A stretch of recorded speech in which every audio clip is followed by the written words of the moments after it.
So we've got a brand new slot called Best Case, Worst Case, and as it pretty much says at the tin, we're going to be giving the best possibility or the best outcome for every team in the Premier League, and also what is the worst that could happen to each team. We're going to do 3 or 4 a day. Today we're doing Arsenal, we're doing Aston Villa, and we're doing Bournemouth, and our expert, as ever, is going to be Nathan Murphy. Arsenal is where we're going to start. Nathan, 9th in the Premier League, 5 points off 5th. What is the best that can happen? Well, the best that can happen, obviously, is that they end up finishing inside the top 5, which should, if everything goes as it is with Manchester City, be enough for a Champions League place. It's remarkable to even think they're in that. This is an Arsenal side who won 5 games in the Premier League in 5 months, yet somehow have been able to hang on in there. Mikel Arteta is most definitely still in the honeymoon period. It feels as though any little victory, any little improvement, he gets huge credit for. But any bad result, anything typical Arsenal is seen as, well, that's just the old Arsenal. It's going to take them a long time to get rid of that. They need to qualify for Europe. They obviously took pay cuts very early, pay deferrals. All of that is built on them having some sort of success. Getting that money back is built on them getting success and qualifying for Europe. I think it's a huge task, considering you look at the fixtures they have between now and the end of the season, to see them finishing 5th. Their first game back is against Manchester City. They have to play Liverpool. They've got a North London derby against Tottenham. So best case scenario is they go on a ridiculous run. Mikel Arteta will have had a lot of time at the training ground with the players, and he's got all his points across. Worst case scenario is they end up finishing 9th or 10th. They are in serious trouble financially, you would expect, considering their revenue, matchday revenue last season was 96 million, if that's not going to be there next season. And you look at their best players. So they have one world-class player in Pierre-Emerick Aubameyang, who has just over a year left in his contract. Now, this week there seems to be a suggestion he may extend. But either way, Aubameyang's 31 in June. It was a bizarre signing in some ways, because they spent over 50 million at the time on a 29-year-old from Borussia Dortmund. But if they're going to sell, how much value is there now in Pierre-Emerick Aubameyang at that age? Are they going to get anything back? He's clearly their world-class player, 17 goals this season. He is everything clicks through him. The other real quality player they have at the moment is Bukayo Saka, who just before the lockdown was showing real promise at left back. Covered the game against Everton, one of their last home games before football stopped.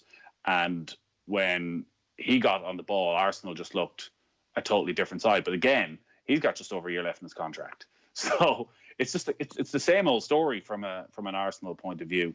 You just hope that Arteta, with time on the training ground, can improve these players, but they still need a massive overhaul. Individually, you go through that team and you could probably improve on 8 or 9 of them. The entire, certainly right back in the 2 centre halves, they probably need to improve, unless Bellerin with this break again can get back to where he was. Is Mesut Ozil leaving part of the best case scenario?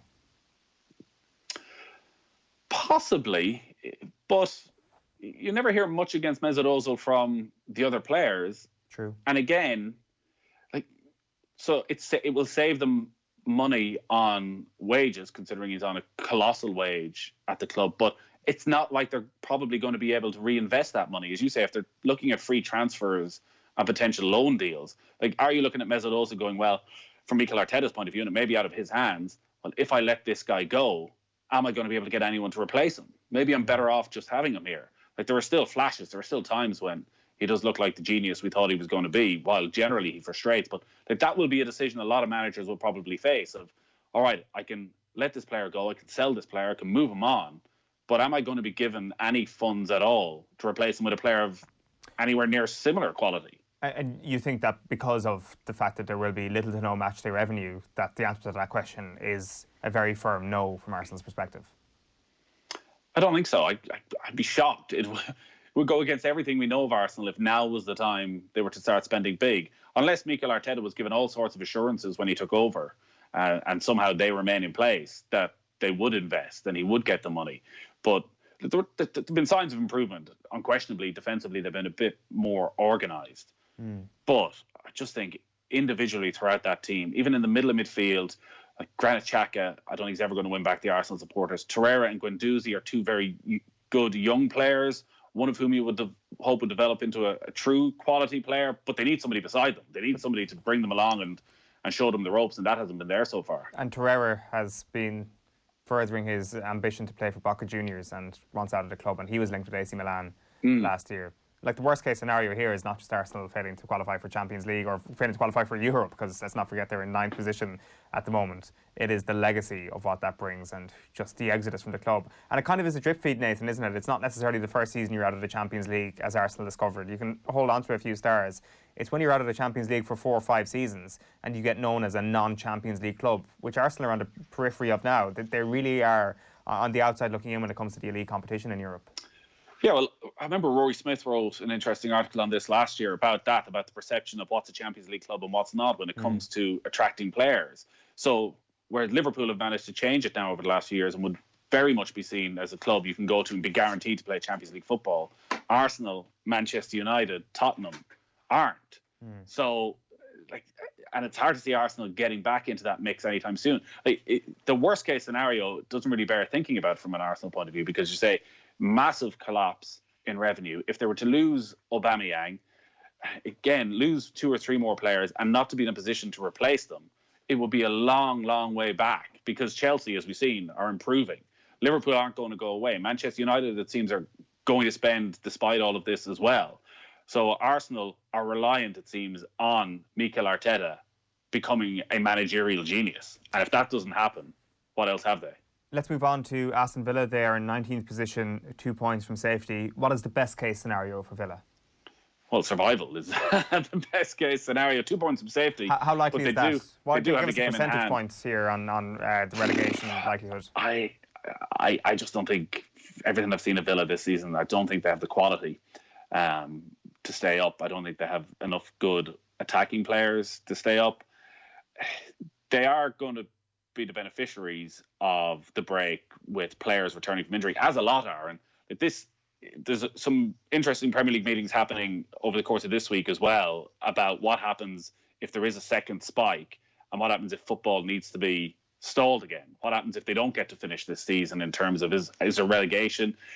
If the championship doesn't finish, it seems a lot of the clubs down the bottom half are saying, well, if the championship doesn't finish, let's not have promotion and let's just stay as we are for next season.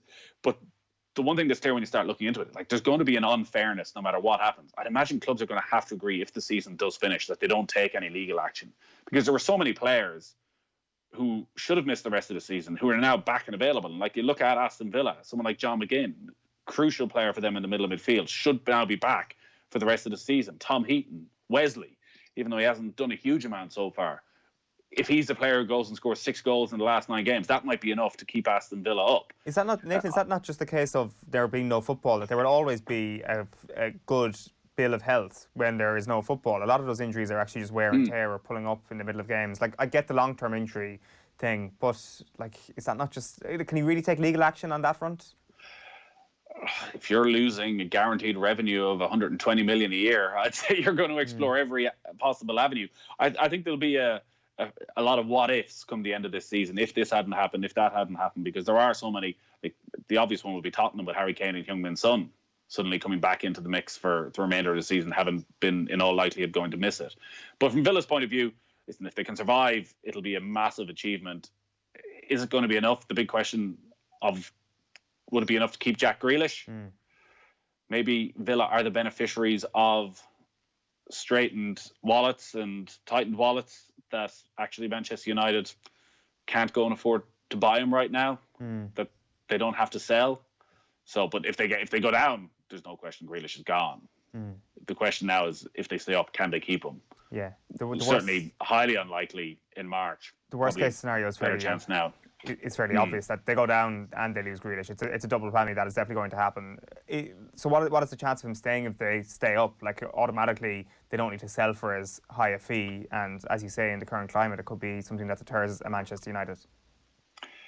I still think he'll go. Right. I still be very surprised if Jack Grealish was at Villa next year. He's too good. Okay, well, that is Aston Villa. It's pretty clear-cut what the best and worst case scenario is. Same with Bournemouth, to be honest. They're in 18th. They're in the drop zone on goal difference, so perhaps you'd give them a higher chance of staying up. The best case is they stay up. The worst case is they go down. But you've been saying that the fitness cards have fallen in their favour over the last little while as well. Well, they've had horrific injuries. They've had over a dozen players out for certain games, and the key players as well, who were so crucial to their success last season. So David Brooks, a brilliant young Welsh player, has missed pretty much the entire season. He's now back. And last season it was Brooks and Ryan Fraser playing in behind Joshua King and Callum Wilson that made them such a brilliant attacking force. They haven't scored a lot of goals this season. They've been, like, you look at the expected goals, they should have done a hell of a lot better. Things just haven't fallen right for Wilson and King. But Brooks been back could be an absolute game changer. And Eddie Howe maybe just been out of the spotlight again, having a little bit more time, because he did look like a manager who was short in ideas, who was starting to really feel the pressure in those last few weeks. They'd only 1 point from their last 4 matches, dropped into the relegation zone on goal difference. You just think actually everything calming down, getting a bit of time back in the training pitch, having the vast majority of their players fit. I think they have the quality. I think in Brooks, Fraser, Wilson and King, there's no question they have the quality to score enough goals to keep them up. The one issue maybe is the fixture list. They don't play any of the bottom 6 between now and the end of the season, so they don't have too many of the relegation 6-pointers. They have interesting games to start, though. Palace is their first match back, then they've Wolves, and then they've Newcastle. Like, if you can take 6-7 points from those 3 games, they'll be fine. The worry for them would be, like, while there's huge pressure on those sort of 6-pointers, somebody's got to win them. So if all the other teams are playing them, somebody's going to be picking up points somewhere or another. And if you're not, Bournemouth has to start quickly. They've got to get these players back firing in all cylinders, and they've got to pick up points from those first 3 matches. It sounds like you're pretty hopeful for them to actually stay up, given how good the fitness bill looks at the moment. In the worst case scenario, if they do get relegated, like, if you look at Aston Villa's owners being cash rich and being able to perhaps, within the realms of FFP, get them back into the Premier League pretty soon, is Bournemouth the opposite, where they could start to plummet? It feels like they're 2 clubs to be run slightly differently, though. Like, part of the problem for Bournemouth has been when they have spent big, they've got it wrong. It's hard to think of too many success stories. And again, how many of those quality players are you going to lose? So Callum Wilson was a player who was a strong link with a move to Chelsea in January. Could he go? Brooks. Fraser is out of contract in the summer. He's almost certain to leave the club. Nathan Aki, another player who you'd expect would go. But Bournemouth, like, remember, this is a club with a stadium of capacity of 12,000. It's a club punching way above their weight. If Eddie Howe wanted to stay on as a championship manager, he could stay on. There's no doubt about that. Suspect he'd probably feel his time has run its course and maybe he needs a break, and maybe Bournemouth need a change as well. I don't need to be as great a panic at Bournemouth. They could probably go back down to the championship. There wouldn't be an outrage from their supporters. They would feel, okay, let's work our way back up to the big time. Whereas Aston Villa, we know, is, a European Cup winning club, a giant club whose supporters expect to be in the Premier League, and there would be ramifications for a lot of people around the club if Villa were to go straight back down again. I'm really getting the sense this morning that this kind of feels like a new season. That, like, we're talking about... Yeah, but then, like, has the Bundesliga been a new season, or have things sort of continued as they were? Like, the slight difference, like, what happens with Liverpool? So Liverpool win the league, say, 2 games in. Are they going to be going hell for leather for the remainder of the season? Like, Jurgen Klopp's going to say, of course we are. We want a record points total. Maybe they do. And maybe it's in their best interest, actually, to get everyone back up to full fitness. There's going to be, a month's break between the end of one season and the start of the next. So you keep them at a very, very high level, and you keep that momentum going. Or actually, if you're thinking, you know what, some of these guys have played a lot of football. And are going to have to play a lot of football over the next while. Let's give them a break while I can. Let's do a little bit of squad rotation. Our team's suddenly going to pick up points at Anfield where they wouldn't have normally. So, like, certain teams aren't going to improve dramatically overnight, but there is an opportunity for a team like Bournemouth in particular just to reset. They've been out of the firing line. Nobody's really spoken about them for 3 or 4 months. So I think there's a big opportunity for them. And yeah, maybe it is. Maybe it's like this little mini league for the next, what is it going to be, 6 weeks? Enjoy it. Whoever gets a bit of momentum, like that'll be the talking point afterwards, that this team somehow managed to conjure up some sort of momentum in the space of 6 weeks and it saved their season. Listen, I'm loving Monday mornings where momentum can be a real thing on OTB AM. Gerald will sit here and discount momentum as this unreal thing. So thank you, Nathan, for making my day better today. Momentum, a real thing, and it is what is going to be the thing that keeps an Aston Villa or Bournemouth in the Premier League.